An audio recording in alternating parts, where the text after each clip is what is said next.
The morning my father was buried, my brother handed me a folded piece of paper and said, "Dad wanted you to have this." I opened it. It was a handwritten letter that said he loved me, that I had always been his good girl, that he was proud of everything I had become. I held it against my chest and cried right there at the graveside while people watched. I thought it was the most painful day of my life. I had no idea my brother had spent the last 2 years quietly, legally, and very deliberately cutting me out of everything my father had worked for: the house, the business, the accounts, all of it. And on the same afternoon I stood at that grave holding that letter, the man who had managed my father's money for 15 years sent me a text that said 3 words: "Do not sign." I did not know what he meant yet. I did not know what I was about to be handed. I did not know that a woman I had trusted, a man I had grown up with, and a lawyer I had never met had already been inside a room together making decisions about my life while I was still buying flowers for my father's funeral. And I did not know that the same brother who hugged me at that grave, the same brother who cried on my shoulder and called himself the man of the family now, had a folder of documents in his car that were designed to make sure I walked away with nothing. This is not a story about grief. This is a story about what people will do to someone they believe will not fight back. Emma was wrong to believe she would not fight back. Before I go any further, I need to ask you something. If you had been standing at your parents' grave and realized in that same moment that someone you had trusted your whole life had been quietly erasing you, would you have stayed quiet to keep the peace? Or would you have burned it all down? Because Emma had to decide. And the way she decided is the reason this story does not end the way her brother planned. Stay with me. My father died on a Tuesday. He had been sick for a long time, and when it finally happened, it was not a shock in the way that sudden deaths are. It was more like watching a candle burn all the way down. You know it is coming, you watch the wax disappear, and then one morning you wake up and the room is dark and it is just over. That was how it felt for me. My name is Emma. I am 34 years old. I am a middle school teacher. I live 40 minutes from the town where I grew up, in a modest apartment with a small balcony where I keep tomato plants in the summer and dead tomato plants in the winter. My life is not glamorous, but it is mine, and I worked very hard to build it after the years that came before it. My brother's name is Daniel. He is 6 years older than me. He is the kind of man who knows exactly how to be charming in every room he walks into. He knows how to make people laugh. He knows how to make himself look responsible. He knows how to make himself look like the one who is handling everything while quietly making sure everything is handled in his favor. I did not see this about Daniel for most of my life. That is not because I am stupid. It is because I loved him. And when you love someone, you interpret their behavior in the kindest possible way for as long as you can stand it. I stood it for 34 years. My father's name was Gerald. He built a small commercial landscaping company over 25 years. It was not a massive empire, but it was real. It employed 11 people at its peak. It had contracts with 3 office parks and a hospital campus. It had a building, 2 trucks, equipment, and a reputation. And when he got sick 4 years ago, he started talking about what would happen to it when he was gone. The conversations were hard. My dad was not a man who liked to talk about dying. He was a man who liked to talk about spring planting schedules and whether the new irrigation systems were worth the price. But eventually, because his illness forced him to be practical, he started those conversations with both me and Daniel. And in those conversations, he was always clear about one thing: he had built this for both of us. It was going to both of us. That was what he said, every single time. I believed him. I had no reason not to. What I did not know was that Daniel had a plan that started much earlier than I realized. The first sign came about 6 months before my father died, and I almost missed it entirely. I had driven up to see my dad on a Sunday. He was having a decent day, which meant he was sitting up and watching television and had enough energy to complain about the lawn service that had let his flower beds go ragged. I brought him soup from the place he liked, and we sat together for a few hours just being quiet and comfortable, the way you can only be with someone you have known your whole life. As I was leaving, I walked past the office my dad kept at the back of the house. The door was open a crack and I heard Daniel's voice. He was on the phone. I was not trying to listen, I was just walking, but I heard him say one sentence that stopped me cold. He said, "She does not need to be there for that, I will handle the signing." I stood in the hallway for a second. I almost knocked on the door, but something made me keep walking instead. I told myself it was probably nothing, business stuff, a contractor thing. Daniel was the one who had been running the day-to-day operations while Dad was sick, so there were always things to sign. I told myself that story for 6 months. I almost told myself that story forever. The accountant's name is Robert. He had worked with my father for 15 years. He was a quiet man, the kind who wore short-sleeved button-down shirts and kept peppermint candies in a bowl on his desk. I had met him a dozen times over the years, always at the office during tax season or at the Christmas party my dad used to throw for the crew. He was not a man I would have called close. He was not someone I called or texted. He was just a part of my father's world, always there in the background, steady and unremarkable. On the day of my father's funeral, I received a text from a number I did not have saved. It came at 2:17 in the afternoon, about 40 minutes after the burial. I was standing near the refreshment table at the reception, holding a cup of tea I was not drinking, talking to my father's oldest friend about nothing in particular. My phone buzzed. I looked down. The text said, "Emma, this is Robert Hale, your father's accountant. Please do not sign anything today or this week. Call me when you are alone. It is important." I read it 3 times. I looked around the room instinctively, the way you do when something scares you but you do not know what it is yet. Daniel was across the room laughing with 2 men I did not recognize. He looked completely relaxed. He looked like a man who had nothing on his mind except getting through the afternoon. I put my phone back in my pocket and spent the next hour pretending everything was fine. That night, after everyone had left and I was back at my father's house, going through the motions of cleaning up leftover food and stacking paper plates, I locked myself in the upstairs bathroom and called Robert. He answered on the second ring like he had been waiting. What he told me took about 20 minutes, but it changed the shape of everything I thought I knew about the last 2 years of my father's life. Robert told me that he had been my father's accountant since the business was small. He had handled the books, the taxes, the payroll, all of it. He had watched the business grow. He knew every account, every asset, every contract. And he had been watching over the past 18 months as the structure of those assets changed in ways that made him deeply uncomfortable. It had started with a business restructuring. Daniel had told my father it was a tax efficiency move. My dad, who trusted Daniel and who was also dealing with illness and medications that clouded his thinking on bad days, had signed several documents without fully understanding what they changed. Robert had seen the filings and raised concerns. Daniel had dismissed him. My dad had waved it off. Then came the ownership transfer, a quiet one, the kind that does not make noise until someone goes looking. The landscaping company, which my father had always spoken of as a shared inheritance, had been transferred to an LLC with Daniel listed as sole managing member. The transfer had been structured in a way that made it appear to be a business protection move. But the outcome was clear. Emma was not on it. Emma had never been on it. And the new structure meant that without specific language in the will directing otherwise, Emma had no claim. Robert had tried to speak to my father about it. My father had been confused. He had said he thought both children were included. He had asked Daniel. Daniel had reassured him. My dad, tired and trusting his son, had not pushed further. Then my father's condition got worse and things moved faster. Robert was quiet on the phone for a moment after he told me that part. Then he said, "There is also the matter of the house." My father's house was the house I grew up in. 3 bedrooms, a big kitchen, a backyard with an oak tree I had climbed every summer until I was 12. It was not worth a fortune by any standard, but it sat on a decent piece of land and it was paid off. It was the kind of house that becomes the emotional center of a family even when the family is small. My father had lived there for 30 years. Robert told me that 3 months before my father died, a quitclaim deed had been filed on the property. The house had been transferred into the same LLC. My name was not on it. I sat on the edge of the bathtub in my father's house and I did not make a sound. I want you to understand what that moment felt like, not the anger. The anger would come later and it would come in waves so stro. And gee, I had to sit down. What I felt in that bathroom right then was something colder. It was the feeling of realizing that while I was driving up on Sundays to bring soup, while I was sitting next to my dad and holding his hand when the pain was bad, while I was calling the insurance company and fighting about prescription coverage and making sure the night nurse had the right schedule, while I was doing all of that, my brother was in another room filing paperwork.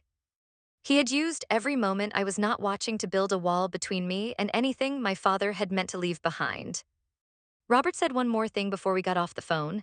He said, "Your father signed a will 6 years ago. I was there, I saw it. It named both of you equally. Something changed after that. I do not know exactly what the new documents say, but you need to find out before anyone puts anything in front of you to sign. Do not let them rush you. And Emma," he said, "your father loved you. He would not have wanted this. I am certain of it."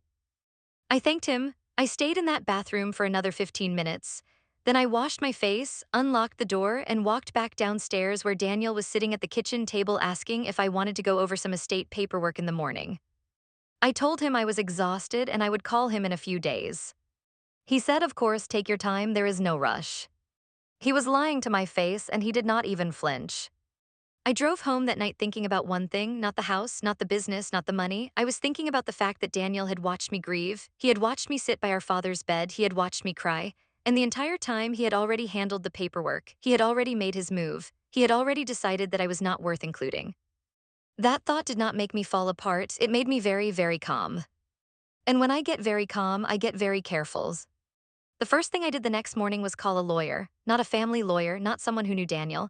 I called a woman named Patricia who worked out of a small firm in a neighboring city and who had been recommended to me by a colleague who had gone through a difficult estate situation 2 years prior. I explained the basics.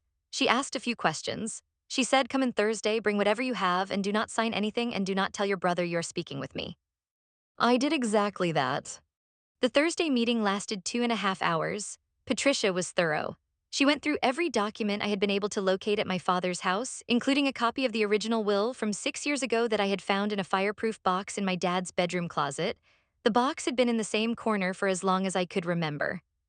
Inside the box was the will, some insurance documents, the deed to the house, though that one was outdated now, I would come to learn, and a small envelope with a note inside in my father's handwriting that said, "For my Emma on a big day," with a folded $20 bill from what appeared to be years ago.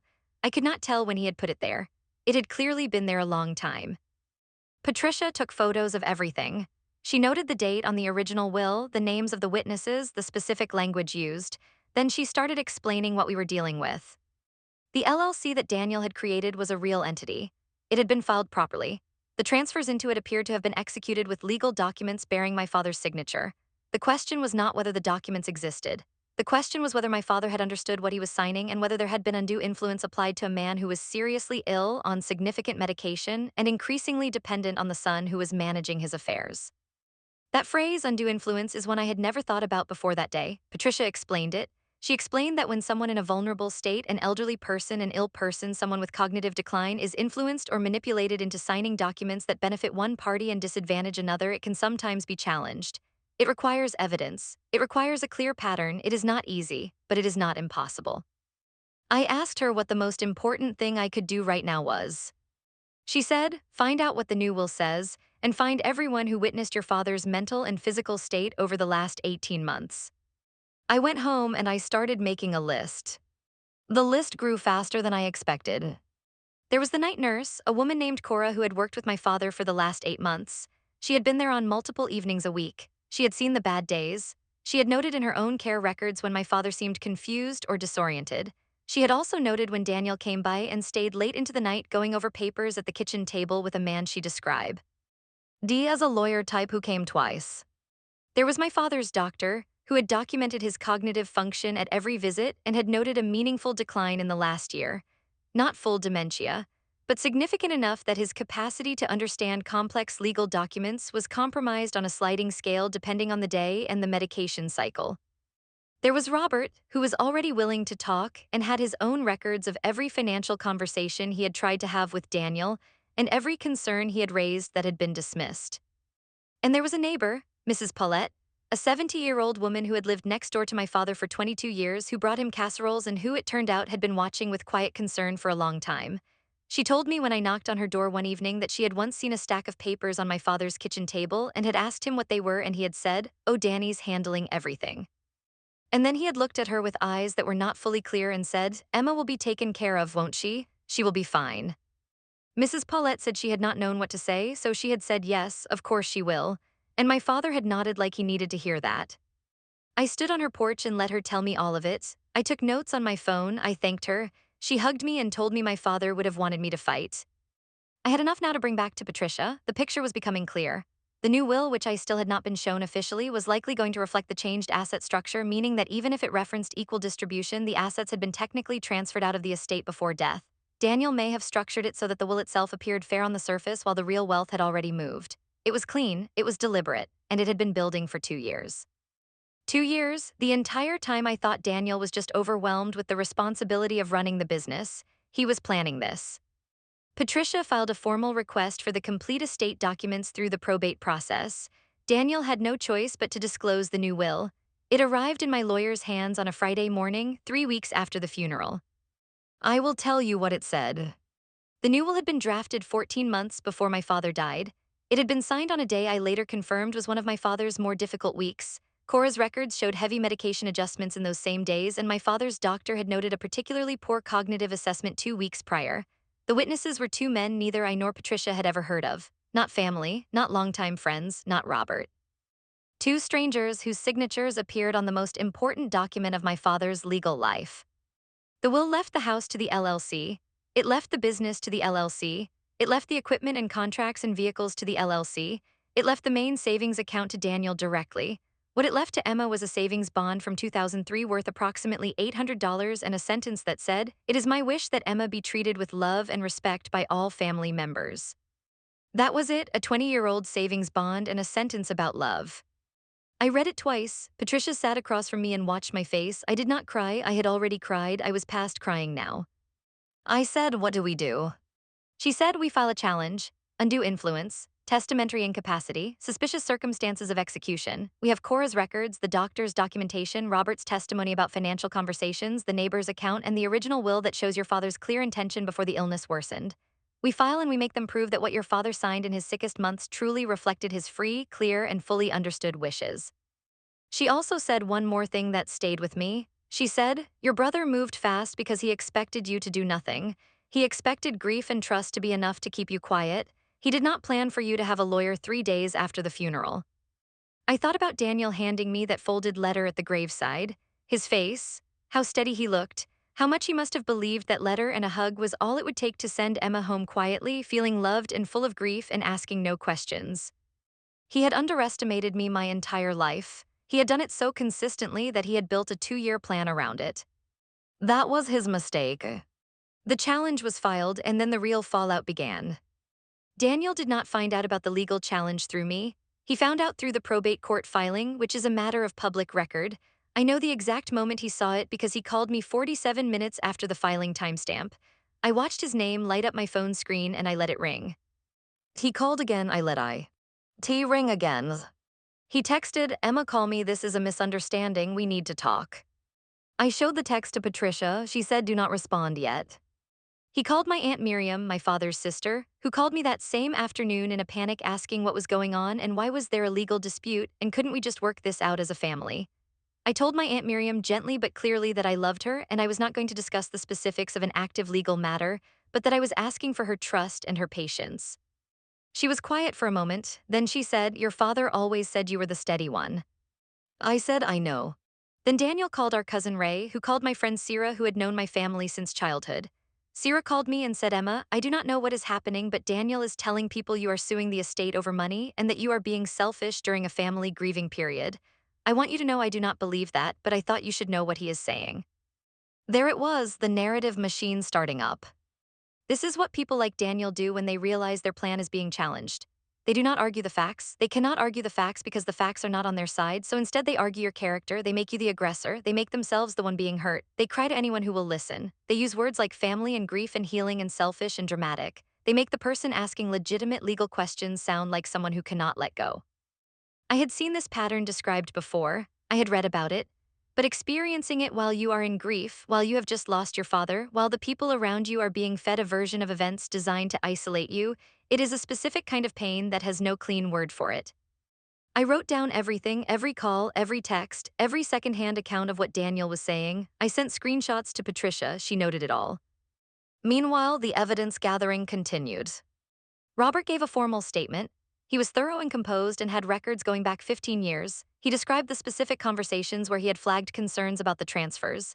He described the specific time Daniel had told him in a direct conversation that Emma has her own career in life and does not have the same stake in this company that I do. He had written that down in his own notes the same day because he had found it troubling. He had kept the note. He produced it. Cora, the night nurse, was willing to provide her records and a statement about my father's condition and about the late-night meetings she had witnessed.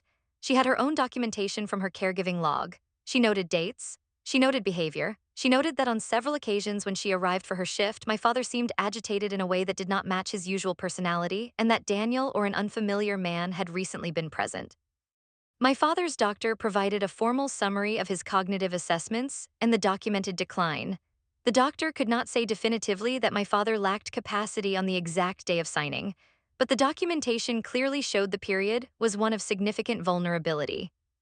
The two witnesses on the new will, Patricia's investigative work traced them. One was a college friend of Daniel's. One was a paralegal at the firm that had drafted the will, a firm that had no prior relationship with my father. The firm had been hired by Daniel. My father had not chosen his own legal representation for the most important document of his life. Daniel had chosen it for him. This detail, when it came out formally, was significant. Patricia explained that it added weight to the suspicious circumstances argument. When a testator does not independently seek and choose their own attorney, when the beneficiary who stands to gain selects and pays for the attorney, it raises serious questions about whose interests were actually being served. About 5 weeks into the legal process, Daniel changed his approach. He stopped trying to call me. He stopped the social media campaign. His lawyer sent my lawyer a letter proposing a settlement discussion. In the letter, Daniel's position was framed as a desire to honor their father's wishes while avoiding a protracted legal dispute that would drain the estate. He was proposing to give Emma a portion of the liquid savings, roughly a third of what the original will would have given her, in exchange for dropping the challenge. Patricia sat across from me in her office, and I watched her face as she explained it. I asked, "Is this what they offer when they know they are losing?" She said, "It is what they offer when they are not sure they can win and they want to limit the damage." I asked, "If we go forward, what are the realistic outcomes?" She said outcomes in estate litigation are never guaranteed, but the evidence here is strong. The combination of the documented cognitive decline, the suspicious circumstances of execution, the attorney selected by the beneficiary, the financial transfers made over the prior 18 months, and the testimony of a nurse, an accountant, a doctor, and a neighbor, that is a substantial record. I think you have a real case. The question is whether you want the certainty of a partial settlement or the possibility of a full one.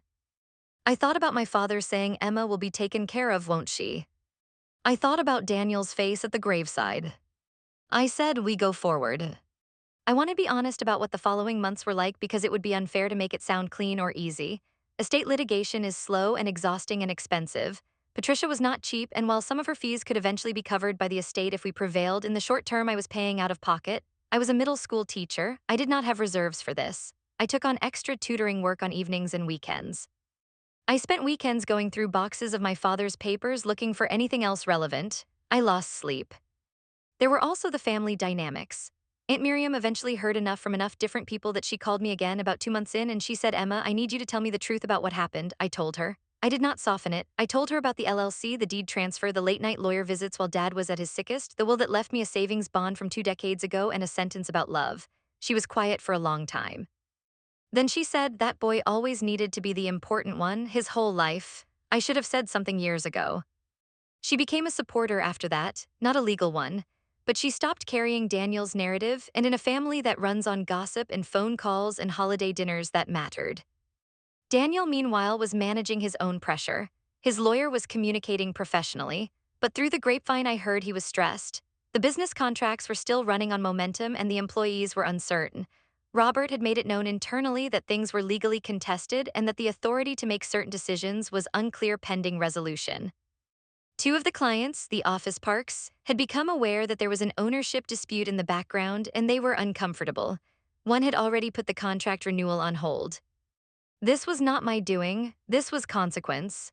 When you build your plan on a foundation of deception and that deception gets daylight, the structure above it starts to shake. About 7 months after the funeral, something happened that I had not anticipated. The paralegal who had served as a witness to the new will, the one who worked at the firm Daniel had hired, left that firm. I do not know why she left, I do not know the internal circumstances. But after she left, she contacted Patricia's office. She wanted to talk. Patricia told me about this on a Friday afternoon call and said, "I am meeting with her Monday. I will tell you what I learn." What she learned took the case in a direction even I had not fully expected. The paralegal's name was Renata. She was 26 years old and had been at the firm for less than a year when the will was executed. She had been brought in as a second witness because the firm's usual notary had been unavailable that afternoon. She had been in the room for about 10 minutes. She had watched an elderly man sign a document. She had signed as a witness. But she had been bothered by it ever since. And the thing that bothered her most was this: the elderly man, my father, had paused before signing. He had looked up at Daniel, who was present in the room, and he had said, "Both of them, right? Both kids?" And Daniel had said, "Yes, Dad, it is all taken care of, both of you." And my father had nodded and signed. Renata said she had felt something was wrong in that moment, but she had not known what to do. She was new. She was in a room with an attorney and a client's family member, and she did not want to make a scene. She had signed. She had gone back to her desk. She had thought about it for months. When she left the firm, she called Patricia. She was willing to provide an affidavit. I want you to sit with what that means for a moment. My father paused with the pen in his hand and he asked his son, "Both of them, right? Both kids?" He was trying to protect me even then, even in his sickest and most confused period, even surrounded by people who were managing him, he was thinking about me. And Daniel looked at his dying father and said, "Yes, it is all taken care of." That is the moment, that is the specific moment that defines who my brother is. I did not make any dramatic calls when I heard this. I did not text Daniel. I did not tell anyone outside of Patricia and myself. I wrote it in the notebook I had been keeping and I underlined it twice and I set it down. Patricia filed the affidavit. The case, which had already been building substantial weight, now had a direct witness account of a false representation made to the testator at the moment of signing. That is not just undue influence, that is fraud. Daniel's lawyer sent a new letter the following week. This one was no longer framed as a desire to honor Dad's wishes. It was framed as an urgent request to discuss resolution before further proceedings. The tone had changed. The confidence was gone. I want to tell you about the moment I knew it was over, or at least that the scales had fundamentally shifted. It was a Sunday evening. I was at my apartment making dinner and my phone rang. It was Daniel, not his lawyer. Daniel himself, calling from his personal number, which I had not answered in months. I thought about letting it go to voicemail, then I picked up. He sounded tired. His voice had a quality I had never heard from him before, not anger, not charm, not the smooth performance he usually ran. He sounded like someone who had not slept well in weeks. He said, we need to talk, not through lawyers, just us. I said, okay. He said, this is getting out of hand. The clients are nervous. The employees do not know what is going to happen. If this goes to full trial, it could be months more and the legal fees will eat half of what there is. I do not want that. I do not think Dad would want that either. I said, I agree that Dad would not have wanted this. I have been saying that since the beginning. He was quiet for a second, then he said, what do you want, Emma? Just tell me. And I thought about that question. I had thought about it a lot over the preceding months, not in terms of money specifically, in terms of what was actually right. I said I want what Dad always said he wanted, equal shares. The business, the house, the accounts, split as his original will described. That has always been all I wanted. You're the one who changed it. He said, the business does not work split 50-50 with someone who is not involved in it. I said, then we sell it or you buy out my share at fair market value. That is a normal thing that families do. He went quiet again, long enough that I thought the call had dropped. Then he said, I will talk to my lawyer. He hung up. 2 weeks later, the formal resolution process began in earnest. It took another 3 months, multiple meetings between attorneys, a formal business valuation, and a very uncomfortable afternoon where Daniel and I sat at opposite ends of a conference table and did not look at each other while our lawyers worked through numbers on a whiteboard. But it happened. The settlement that was reached reflected the spirit of my father's original will. The house, sold at fair market value and proceeds split equally. The business, Daniel retained operational control and paid Emma a buyout at the professionally assessed valuation. The savings accounts, divided equally. The original will's intent, honored, not by the legal document Daniel had engineered in my father's final sick months, but by the pressure of evidence, testimony, and truth applied steadily over the course of 9 months. I want to tell you about the day I signed the final settlement documents because it was not the day I expected it to be emotionally. I thought I would feel triumphant. I thought there would be a release of something, a burst, a moment of fists in the air and hot tears, and finally, there was some of that, but more than anything else, what I felt was tired and sad. I was tired in the way you get when you have been carrying something very heavy for a very long time and you finally get to put it down. Your body does not immediately feel light. Your body just feels the absence of the weight, and the absence is its own kind of ache because now there is nothing between you and the grief you had been too busy to fully feel. My father was gone. That was the part of this story that no settlement could fix. No ruling, no buyout, no signed document could give me back the man who kept a $20 bill in an envelope for his Emma on a big day. That part was just loss, and it was always going to be loss. But there was also something else I felt on that day, something quieter and harder to name but very real. I felt like I had been a good daughter. Not because I had won, because I had paid attention. Because when my father had sat in that room with a pen in his hand and asked his son if both his kids were included, when he had needed someone to make sure his wishes were honored, I had been the one who showed up. Not in that room at that moment because I had not known, but afterward, in the months that followed. With Robert's help and Cora's records and Mrs. Paulette's account and Renata's courage and Patricia's work, and my own stubborn refusal to let my father's life be rewritten by someone who had decided that love meant opportunity. My father had spent his whole life working. He had built something from nothing. He had wanted his 2 children to have it equally, and that is what happened, eventually, because his accountant sent a text at 2:17 on a funeral afternoon and his daughter did not sign anything and did not stay quiet and did not let grief be used as a weapon against her. The business was sold in the end. Daniel could not raise the funds to buy me out, and the eventual agreement involved a sale to an outside buyer. 2 of the longtime employees were retained. The new owner kept 2 of the major contracts. It was not what my father had built in its original form, but it was honest and it was fair. Daniel and I have not spoken since the day the documents were signed. I do not know what his internal life looks like now. I do not spend time imagining it. I spent enough time over the past year living inside the consequences of his choices. That is enough. He is my brother, and there is a part of me that will always carry something about that. Some version of the boy I grew up with, some memory of summers and shared dinners, and the way he used to tell me bedtime stories when our parents were out and I was too scared to sleep. That version existed. It was real. But people are capable of becoming things that override who they used to be. I have learned that. I think about Robert often. He sent me a card when the settlement was finalized. It was a plain card with a small printed note inside. It said, "Your father would have been proud of you. I keep it in the same fireproof box where I found the original will. It sits next to the envelope with the $20 bill." I still have the $20. I still have the tomato plants, and this year, for the first time in a while, they are growing very well. If Emma's story hit you somewhere real, I want to hear from you. Drop a comment and tell me, did you see the signs before Emma did? Have you ever been in a room with someone who was smiling at you while planning against you? Or maybe you have been the one who stayed too long, trusted too much, and then had to decide whether to fight or let it go quietly. Because Emma's story is not just about an inheritance. It is about what happens when someone mistakes your patience for permission. And it is about the moment you stop letting them. If this story moved you, share it with someone who needs to hear it. And if you have your own story, the kind you have never said out loud, leave it below. This is that kind of space.